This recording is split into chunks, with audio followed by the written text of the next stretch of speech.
Welcome to the Meditation Conversation, the podcast to support your spiritual revolution. I'm your host, Kara Goodwin, and I love this episode with Kirsten Rudberg, host of the podcast Bite-Sized Blessings. She has such a beautiful spirit, and I really love the stories she shares. Have you heard of compassionate possession? This was new to me, and her experience with it is so powerful. Kirsten is a creative and author. She has an animated series on YouTube called Murder of Two about two crows who sit on a line and observe humanity, as well as multiple other projects. She is a panentheist who believes that spirit or energy or God exists in all she can see and not see, and that magic and miracles are real and present. So you're going to get a lot out of this episode, and I'm excited to get going on it. But first, for you plant lovers out there, are you familiar with Pure Leaf? Pure Leaf is an alternative and complementary approach to conventional plant care and pest control methods. It's a natural, non-toxic alternative for caring for your plants. There are compounds to help give your plants more vitality, as well as address plant health issues. As a plant lover myself, I personally love the indoor superfood and nutrient booster. Try Pure Leaf for yourself and use code KARAG20 for a whopping 20% off your order. That's KARAG 20 for 20% off. And now enjoy this episode. Kirsten, I'm really excited to talk to you today. Me too. I'm really grateful you invited me on your show. I love listening to it, and to be a guest is kind of the height of excitement for me. Oh, that's such a high compliment. Thank you so much. So tell us about your journey that led you to where you are today with your spirituality being so prominent in your life. Oh, yeah. Well, I think it really did start when I grew up overseas. And, that wasn't really my choice. It was because my father worked for a company that did hydroelectric dams and irrigation systems for developing countries. And so, of course, he drags his family along. And as a kid, I lived in Guyana in South America, and then we spent most of our time in Pakistan. And when you're a kid and you, first of all, get taken everywhere. I mean, we went to Sri Lanka, we went to Thailand, Bangladesh, Kashmir, all these places. And I was really taught or really led to witness and embrace other people's way of being, their cultures, their language, their way of worship. I mean, it was kind of this feast for the eyes for a kid. But not only that, I also went to a school with kids from all over the world. And if that isn't the biggest gift a child or a parent can give a child, I don't know what is, because I learned to play with everyone and invite everyone in. And so then we came back to the States, and to say it was a culture shock would be the understatement of the century. And I thought to myself, what is going on? And I tell people it didn't help that my mother sent us to school on the first day. And this is outside of Chicago. So it's the Midwest. Sent us to school in our Pakistani clothes. Okay. Oh, that did not endear us to anyone in that school or classroom. And then because it was such a culture shock for me, I had to repeat fourth grade again because I could not adjust. It was really challenging, disconcerting for me. I didn't feel like I had any balance in my life, and I didn't understand how I was supposed to fit in. It was such an alien culture. And fast forward all of this, but because I grew up overseas, I've always been enchanted by the way other cultures and places in the world figure out who they are and their place. So myths, folk tales, fairy tales. How did humans create meaning? And it has been a big part of my life to investigate those avenues, hence my podcast, of course. But it led me to going to seminary. I'm a panentheist, which means I think everything is conscious, everything is sacred, everything has a right to be kind of adored and is enchanting. Everything has legitimacy in this world. So I went to seminary. It's a Methodist seminary in Denver, Colorado called Islet School of Theology. But I just felt called to do it. And because of that, everything in my life has kind of emanated from going to graduate school. So yeah, I would say all of that, my growing up overseas and just seeing all the beautiful ways people have of connecting with source, but then all the gorgeous ways people have of interpreting the world through folk tale, fairy tale, and myth. I just wanted to learn more. And I wanted to have a degree that someone kind of, said, hey, you could talk about these things. You have some authority. I love that. And I relate to how much growth there is when we immerse ourselves in a different culture. We moved back from Italy 6 years ago, and my kids were like 7 and 4 when we moved there. And then when we moved back, they were 8 and 11. So we were there, and they were in the international school, and they were really we were very much in the expat community. So they weren't as locally immersed as, if they'd gone to Italian school, for example. But we were very, I had very close Italian friends, and even like our expat friends that we were closest to weren't American. They were French. So it just is a different experience. And then we moved back to the Midwest as well, because I'm in the Indianapolis area, so not far from Chicago. But and it's just that it's weird when your roots are here. So I don't know if did you have any roots here? Like, had you lived here or always abroad before you moved to Chicago? I had a few months here and there, but nothing so that I remembered. It was when I was so young. I really didn't remember any of it. So no, not really. Yeah. We did have roots. So they had experience living here, but it was like getting into the school system was just different. And there's so much wrapped up in our identity in the culture, which I'm fascinated by, but it's so pervasive that we don't even realize it. So it's just because it's what everybody is doing, how everybody acts, and it's so running through our lives that we don't really step back and think about, do I think this because my culture tells me to think this? It's like we can be so blind to it. But I remember so distinctly having one conversation with a group of moms when I lived in Italy, and it was about child rearing. It was about raising babies. We didn't have babies at that time, but they were just talking about the theory of cry it out, which is when you just let your baby cry for a little while without going in and without soothing it, and you don't just pull the rug out from under it and but it's like a gradual thing. But it's hard to do because you have to listen to your baby and not, I don't necessarily have an opinion about whether it's the right thing to do or not. But the point was the people I was talking to, they couldn't even understand why you would want to. And when I started to think about it, I was like, there's such a value there let me say it a different way. In America, we have a big value on independence. And that is a foundational cultural imprint that's just so natural, I believe, in my opinion. It's so much a part of who we are as Americans that we don't even question it. So it's like, of course we want to raise our children to be independent. And that's kind of the thread where cry it out makes sense, because it's this self-reliance. We're teaching them that they have the tools within them, and they don't always have to have something outside of them to help soothe them.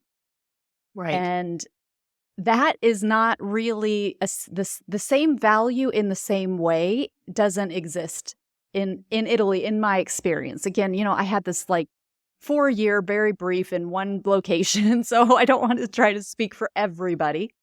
But that was my observation, where it was like, no, as a family, we do depend on each other. And it's okay if they don't think, they could live their whole lives and not realize that they can do things without mama. That's, I want them to know that I'm always there for them and I will always do anything for them. Yeah. And I don't necessarily care if they have a sense of independence.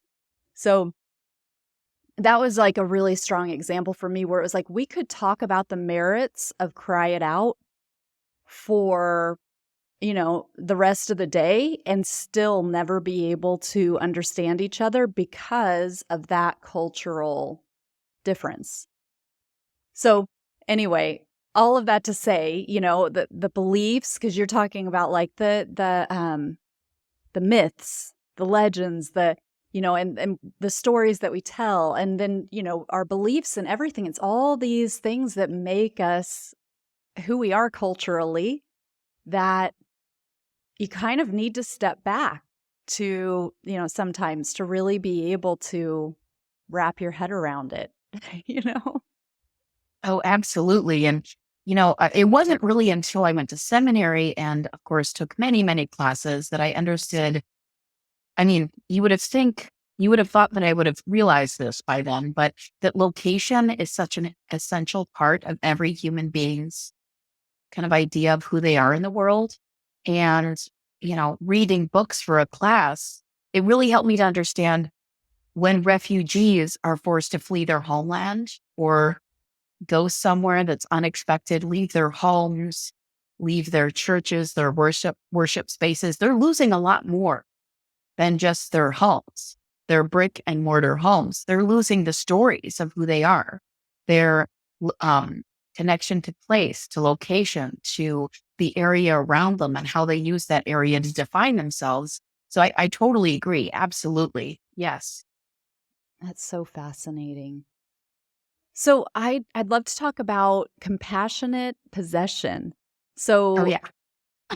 I know that this changed your life while you were walking the Camino, which is on I don't know if I'd say my bucket list.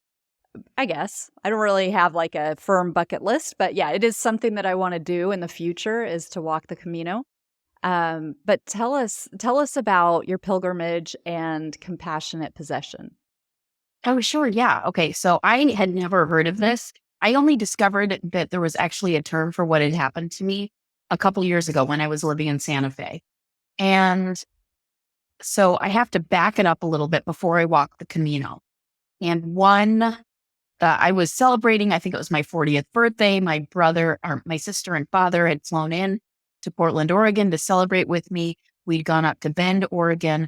I was having a really hard time. I don't know if it was because I was turning 40 or I was depressed about that or what was going on, but I was beside myself. I hadn't slept for 2 weeks.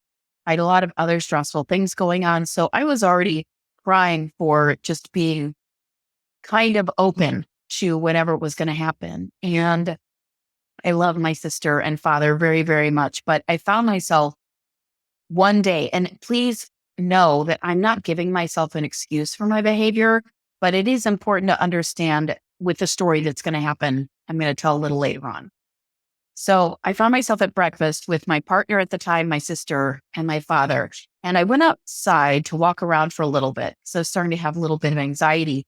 And then I came back in and walked up to the table. And this was the first time this had happened to me in my life. I had a distinct feeling of my consciousness being split. And part of me, the part that was still me, I remember thinking, oh my gosh, what's happening? And then this other thing came into me and said something to my sister that was so awful and mean and terrible and out of context for what was going on and really inappropriate.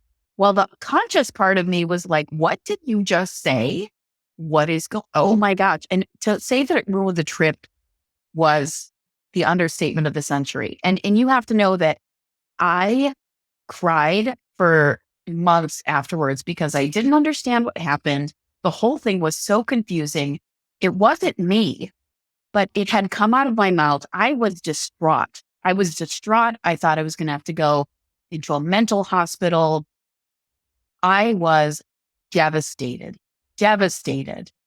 And yeah, they went home and they were not happy. And so I basically, went on with my life.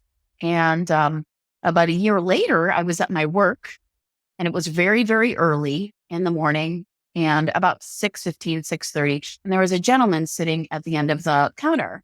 And he's the only person in the restaurant. And I have coffee and he won't talk to me. And I'm like, hey, if you're here this early in the restaurant, you have to be polite. I'm here. It's grim. We all know it. It's early, but hey, we have to talk to each other. So as I approached him, he was so grumpy.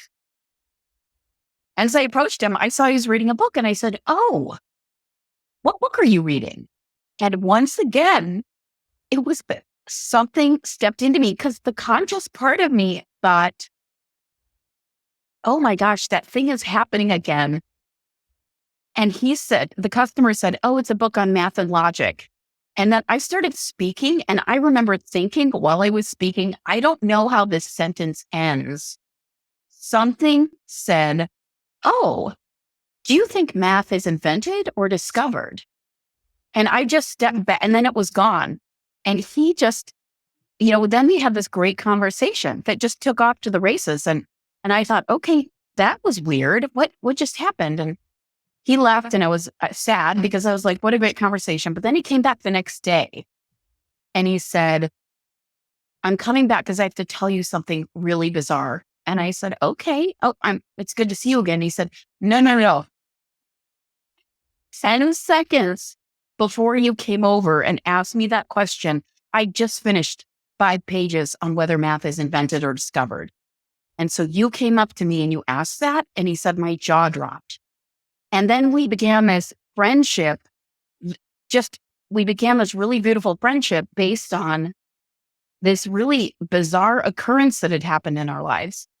And so all this happens, okay? And I'm still wrestling with what's going on. Why did that happen with my dad and sister? Why did I say that to my sister?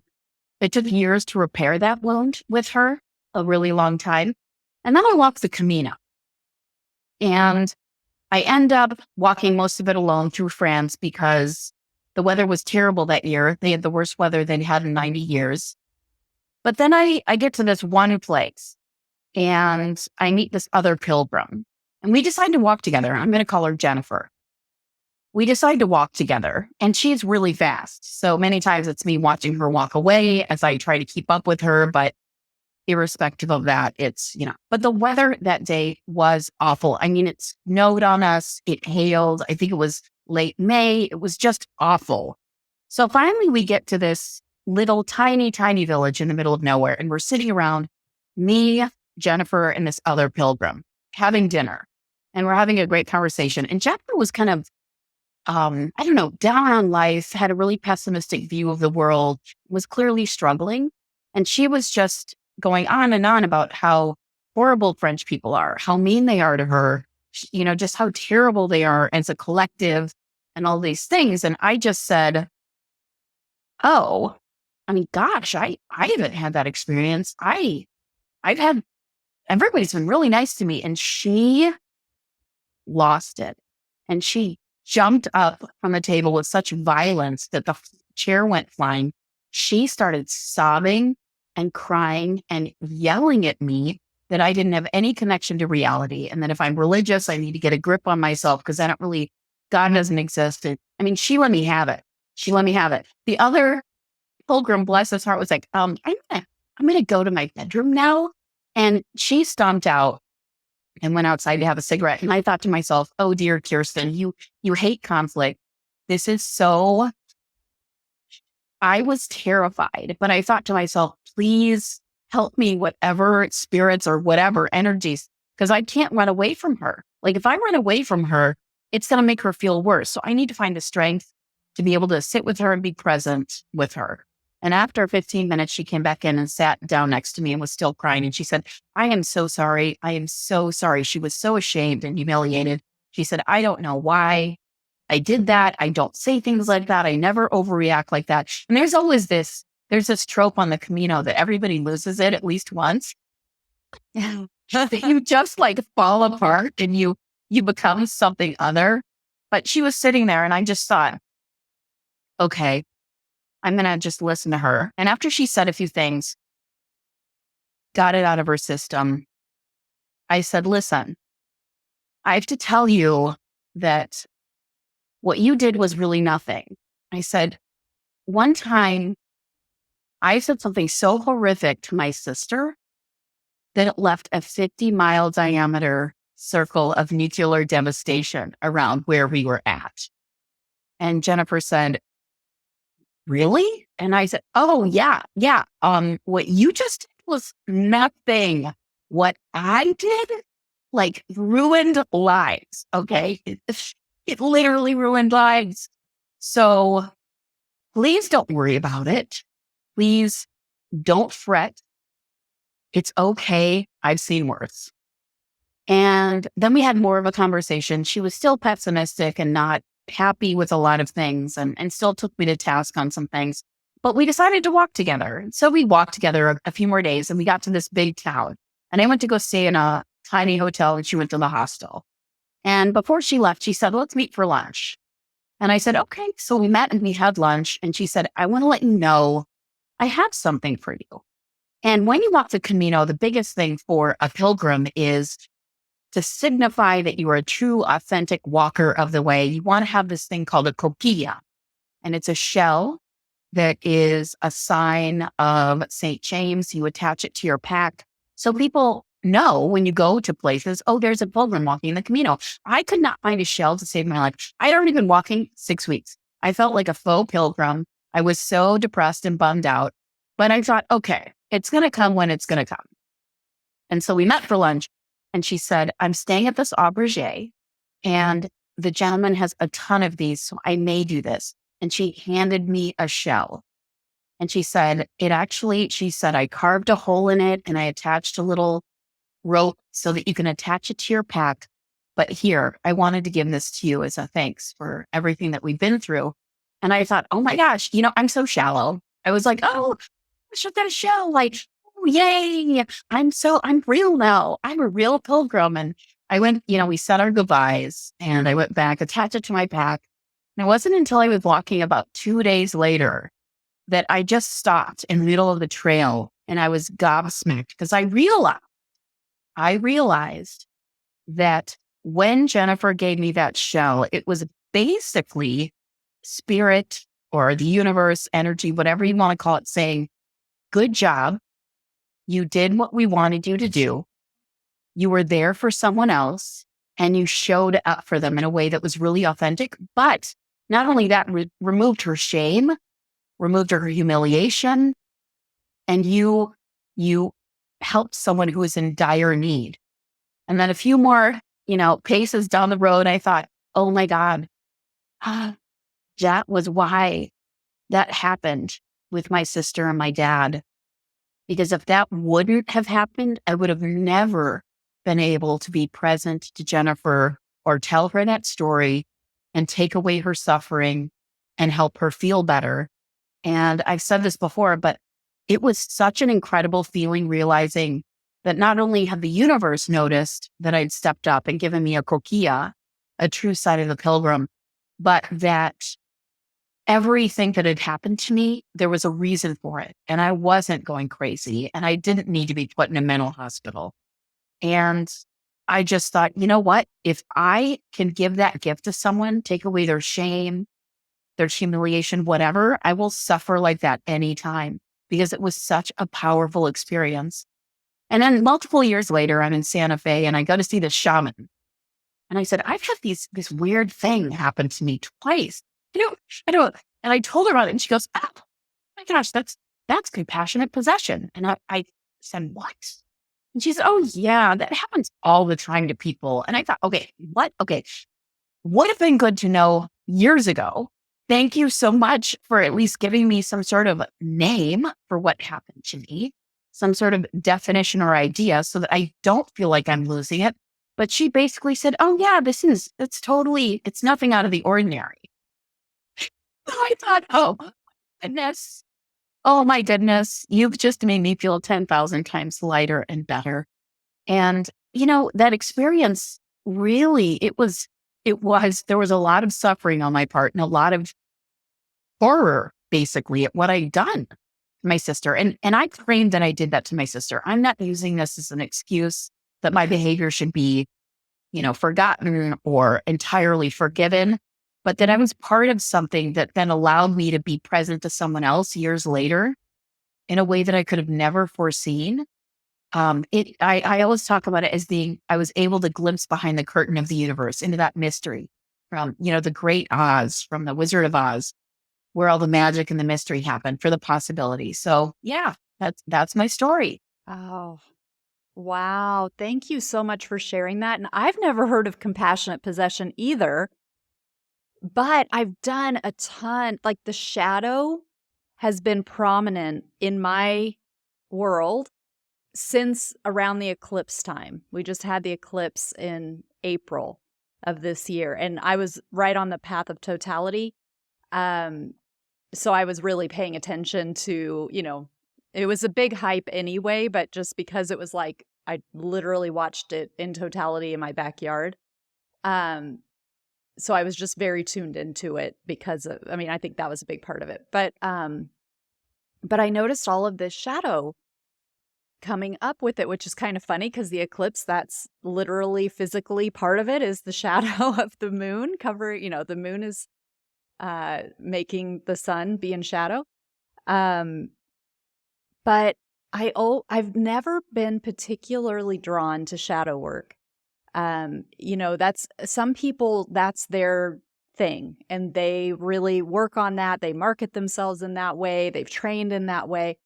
For me, for a long time, I sort of saw the shadow as like, well, that's like the dark parts of us, and I'd rather not spend time there.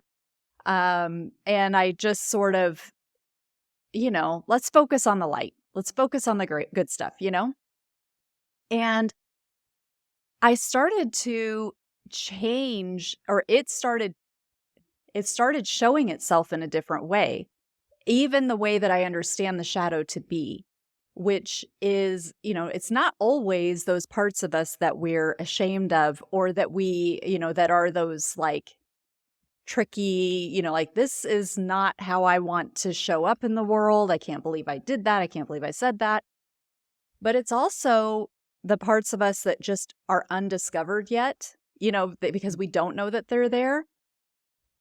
But there's also this element that you've just beautifully encompassed, which is the parts of us that are really hard for us, the parts that we are ashamed of, or that we feel guilty about, or that make us sad or angry or whatever it is. But being able to really work with them, to face them, to not deny them, to not sweep them under the rug and pretend that they're not a part of us, but to really be able to accept that's part of our history, that's part of who we are, and to be able to utilize them in a way that is actually beneficial and it might, like you said, it might be years later that we see it happening with somebody else, and we are able to have this level of compassion in a way that is completely authentic, because we really have been there, and we know the horror of what they're going through, or we know the shame that they feel, or we know the heartbreak, or whatever it is. And when we get that lens of, oh my God, I'm completely relating to this person, and I can build this bridge, and I can show them that they're not alone. What was this horrible thing to look at and painful for us to look at becomes this gift that we have, that it's like, oh my gosh, you said it so beautifully, but it's just this whole other perspective on the shadow. And then it's not a shadow. Not only is it, we're willing to look at it, but it's also this thing that we can embrace and see that there is actually beauty in there. And it also helps us to see that, a lot of spiritual teachers will talk about there is no good or bad We're in this, we've got this dual sense of how we experience the world, but we're really like, that's a human construct. Things are not inherently good or bad. And that can be really hard to understand in a practical way, where it's like, but if I did this terrible thing to my sister and I feel awful about it and she feels awful about it and it wrecked our relationship for all this time, there's nothing good out of it. That's pure bad, and it's like, yeah, but is it? And is there beauty in there somewhere? Like, is there gold in there? Is there a diamond in there that we just can't see yet? And so that, man, that's a powerful, powerful story. Thank you so much for sharing that. Oh my gosh, of course. And, you know, as far as the suffering, I really appreciate that you brought in this dualistic sense of good versus bad, I really appreciate that because, you could have looked at my feeling that I was going crazy or that I needed to be in a mental hospital as negative. Of course, it didn't feel great at the time, but this whole experience, all of it, even though it did take kind of years to resolve itself or find some sort of resolution, I now it's kind of caused me to pivot when things that are maybe, my transmission just went out in my car. Now, some people might look at that and say, oh, that's super negative. That's really bad. But now when things happen in my life where there is suffering, because look, I'm the biggest whiner on the planet. I'm not saying I complain. I'm a whiner. I'm kind of a jerk sometimes to the universe or the energy. It has caused me to have gratitude for things that are happening that are challenging and difficult, because I know that most things that are happening to me or happening, I don't know, with me in concert, are really for my greater good.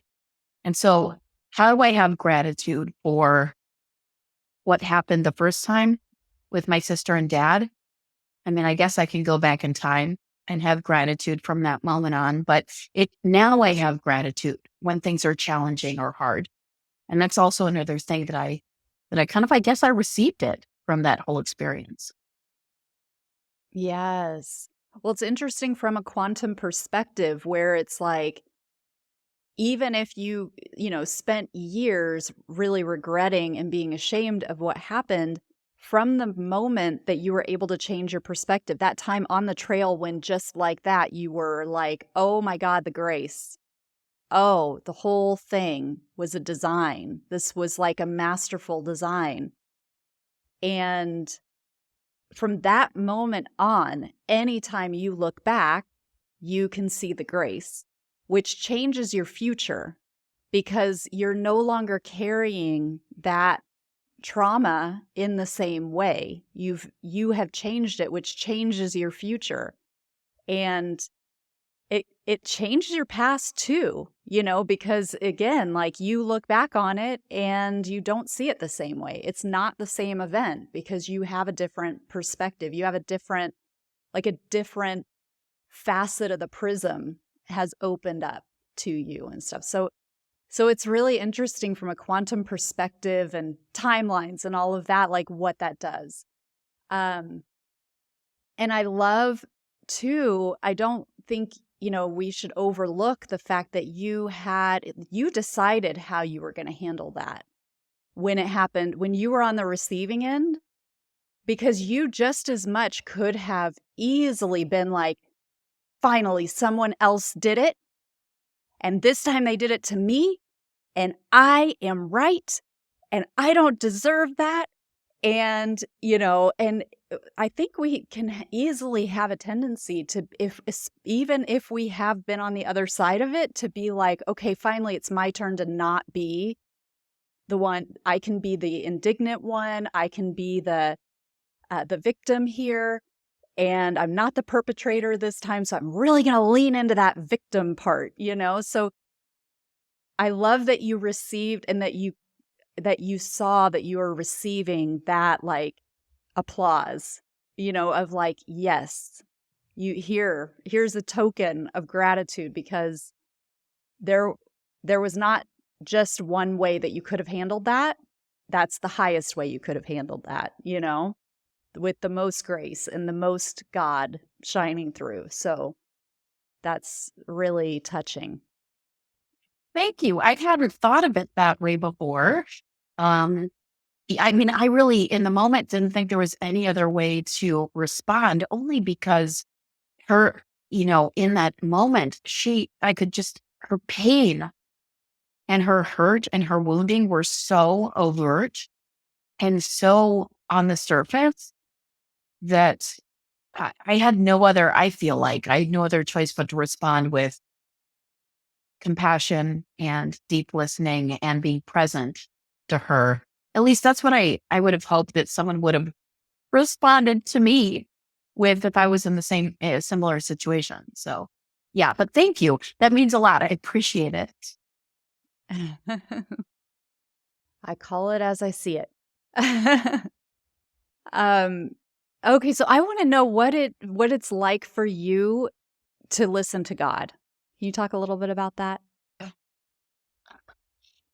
So, I mean, I always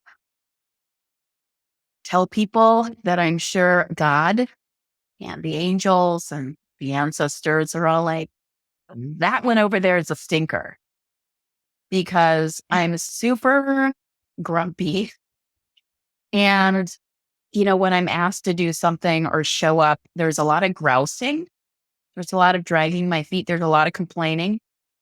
I'm kind of like a kid kicking a stone or a can down an alley. I'm like, how dare you annoy me like this? I mean, there's so much, but I also think they're like laughing while I do that, because they're like, why do we have to go through this rigmarole every time? Because you do it anyway.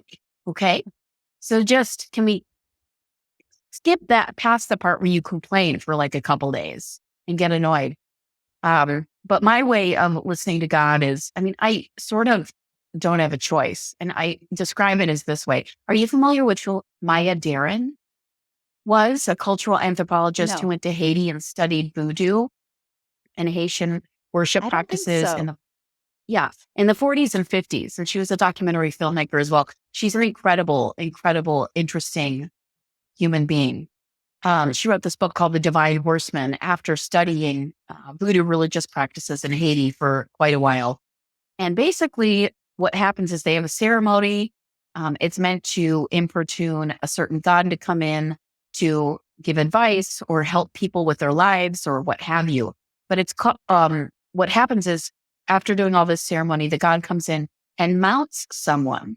And so the person completely changes their demeanor. They become someone else, and the god speaks through them. And, life advice, medical remedies, laughter, all sorts of stuff happen. And that's why the book's called The Divine Horseman, because the god comes in and mounts the human being like they're a horse. And so for me, the way I experience spirit or God is like a constant nag. And for example, I'm a creative. So I just had my third book come out, and I've written a web series, and I'm writing a comic book with a friend. And so yesterday's a perfect example. Or even in the past, I'll wake up and I'll feel what it is sitting on my heart. And I'll get up and maybe make some coffee or tea, and then I'll walk around for, do my morning stuff. And then it'll be like, no, wait, we're sitting on your heart. And I'm like, okay, whatever. I am busy. Can you not tell that I'm busy?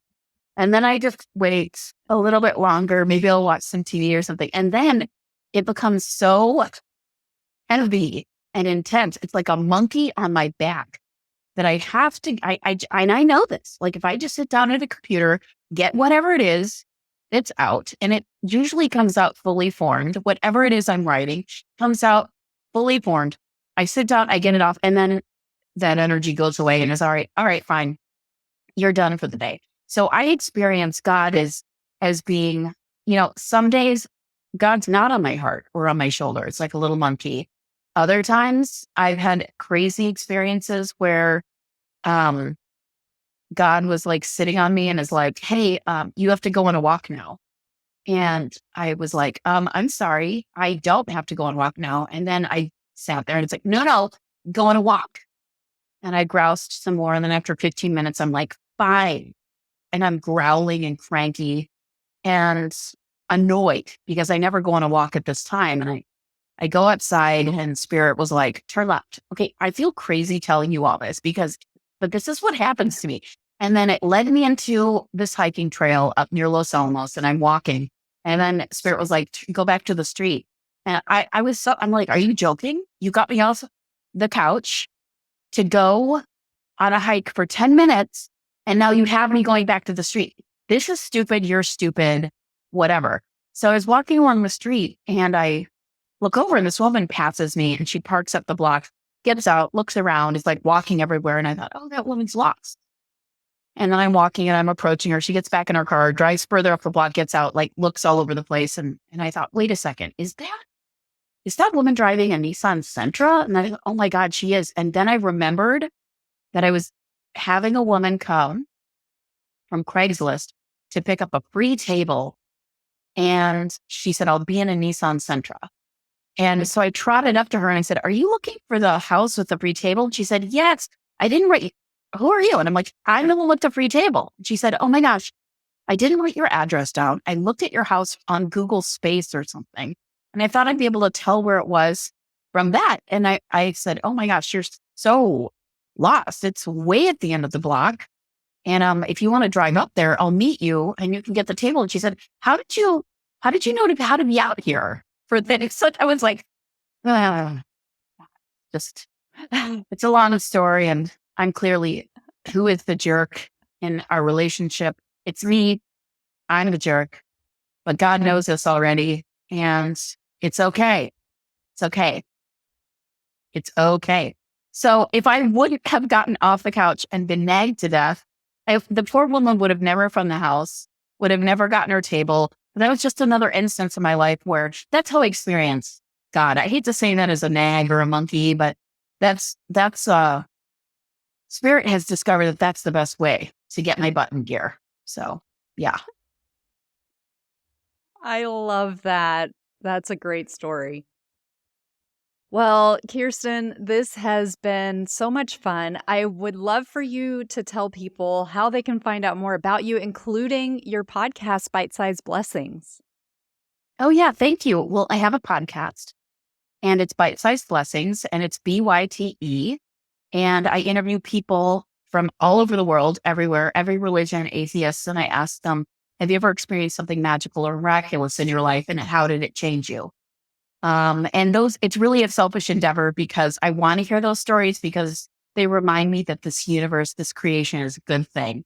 So you can find me by my website, which is bitesizedblessings.com. And again, it's BYTE. And on there, you can find a link to my YouTube for my animated series. My first 3 books are up there. Everything. Stories about the guests that I've had on, a little bit more about me. But yep, that's where I am. I love it. That's awesome. Well, this has been wonderful. My heart is full. Thank you so much for being here. And I look forward to coming on Bite-Sized Blessings myself. Yay. So I'll see you then. I'm so excited. I can't wait. Yay. Thank you so much, Kirsten. Thank you.